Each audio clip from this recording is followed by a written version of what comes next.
everyone, I'm Victoria. I was cast on 90 Day Fiancé UK. I'm no longer blonde. Ooh. Firstly, I want to address the elephant in the room, my fringe.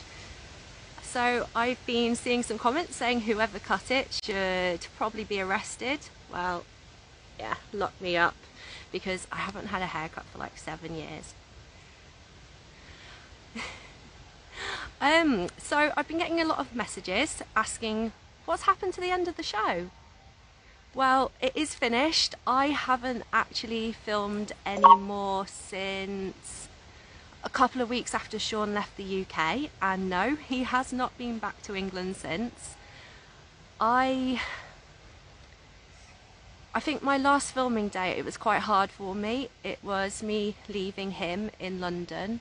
I had pancreatitis at the time. There was a lot of train strikes, bank holidays, so we never really got to have a proper goodbye.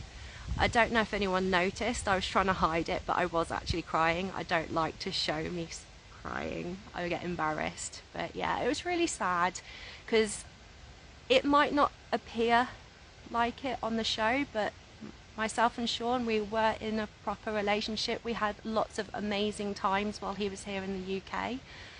And yeah, I really was struggling after he left, because I'd spent so long with him and then he was gone. And yeah, it was almost like a giant holiday was over. So at the time, I wasn't able to visit Japan. The borders were completely closed. I was quite upset about that. I haven't been back to Japan since 2018, and the only way for a foreigner to get in was to either be the spouse of a Japanese citizen, and basically we had to be married. Now, I am not someone who's going to get married just to get into a country.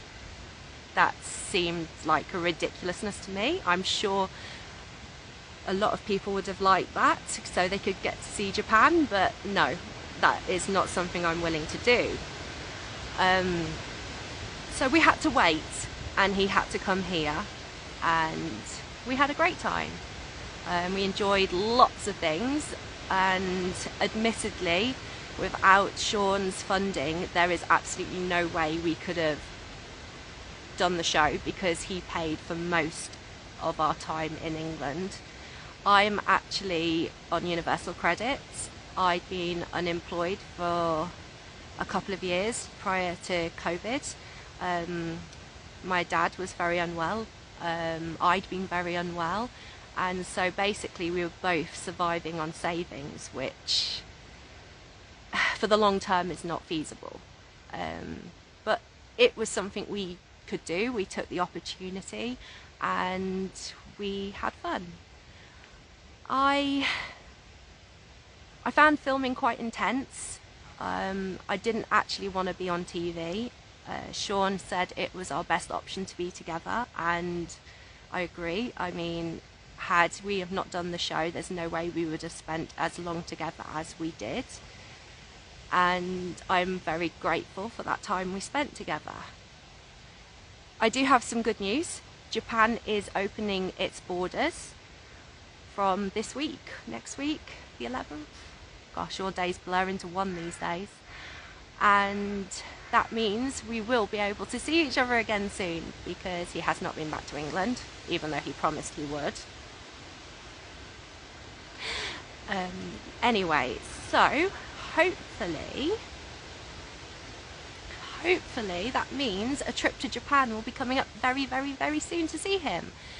As far as filming is concerned, I have not really been asked to carry on, although I have still been in contact with CPL. That's the production company who filmed us. I think if people want to see more of us and they contact Discovery, it could be a possibility. I'm not reluctant. It's been quite hard over the last couple of months. At first I had a bit of a breakdown because I saw what had happened in regards to the show and how it was portrayed on screen, but I get it. It's drama, it's TV. I mean, you wouldn't watch if it wasn't exciting, right? Who wants to see a lovey-dovey? um, so yeah, I mean, there's definitely a lot of things that could potentially happen in our future. You can probably tell me and Sean are still technically together. We are doing it long distance, which I'm finding incredibly tough because I miss him. I hope he misses me too. We do talk every day, video chats and messenger. I am English, honest. One other thing people keep asking me is about my Japanese. I did 30 classes, 2 hours long, not a lot, and as an adult I can read hiragana, katakana, I can speak really basic phrases. He's always joking. He asked me not to speak Japanese because he said I sounded like a child when I did it, and it did put me off a little bit. But at that point he was talking about moving to the UK. Now it's looking more likely that I will be spending time in Japan, so I think it's time to brush up on some of my Japanese. Anyway, I don't really have a lot to say. If you guys want me to do this again and have questions to ask, please feel free to send them and I will try and be a little bit more active. I'm quite a shy person. I know that sounds weird considering I went on a TV show, but I did do it mostly for him and I wouldn't change that. So yeah, thank you for watching. Sorry I'm in a field, I have no signal at home, and yeah, have a lovely day everyone.